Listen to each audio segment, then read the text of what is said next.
اس زندگی سے پہلے ہم ہزاروں سال تک روح کی کیفیت میں رہے، پھر یہ دنیا کی زندگی ملی، پھر قبر کی زندگی۔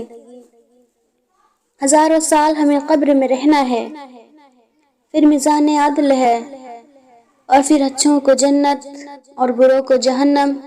یہ انسانی زندگی کے مراحل ہیں، لیکن انسان کا المیہ یہ ہے کہ زندگی کا وہ گھر جو سب سے مختصر گھر ہے، انسان نے اسی زندگی کو اپنا سب کچھ سمجھ لیا ہے۔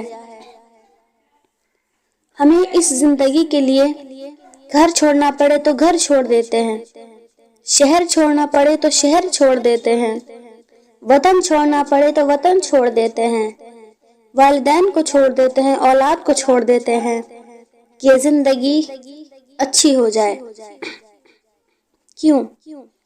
کیوں ہم اس دنیا کے پیچھے بھاگ رہے ہیں؟ اللہ تعالیٰ نے خود فرمایا ہے، یہ فانی دنیا ہے، یہ فنا ہونے والی دنیا ہے، تباہ اور برباد ہونے والی دنیا ہے۔ اور پھر جب دنیا بنانے والے نے ہی کہہ دیا کہ یہ فانی دنیا ہے، پھر ہم کیوں اس دنیا کے پیچھے بھاگ رہے ہیں؟ کتنا جی لیں گے آپ؟ 60 سال، 70 سال، 80 سال؟ کیا آپ نے وہ نہیں سنا؟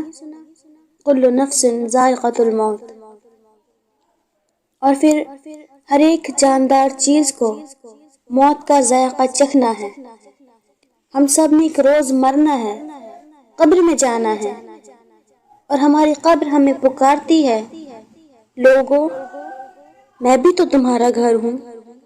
اے دنیا کے گھروں کو سجانے والوں، کہ کبھی میری سجاوٹ کا بھی انتظام کیا ہے؟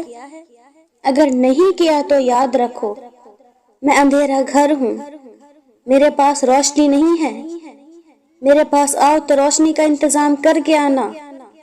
میرے پاس تو سانپ ہیں، بچھو ہیں، کیڑے ہیں، پیپ ہیں، پس ہیں۔ میں تو لوگوں کی پسلیوں کو بھیج دیتی ہوں۔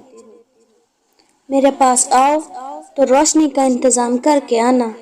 میرے پاس آؤ تو اعمال کا دیا ہاتھ میں لے کر آنا۔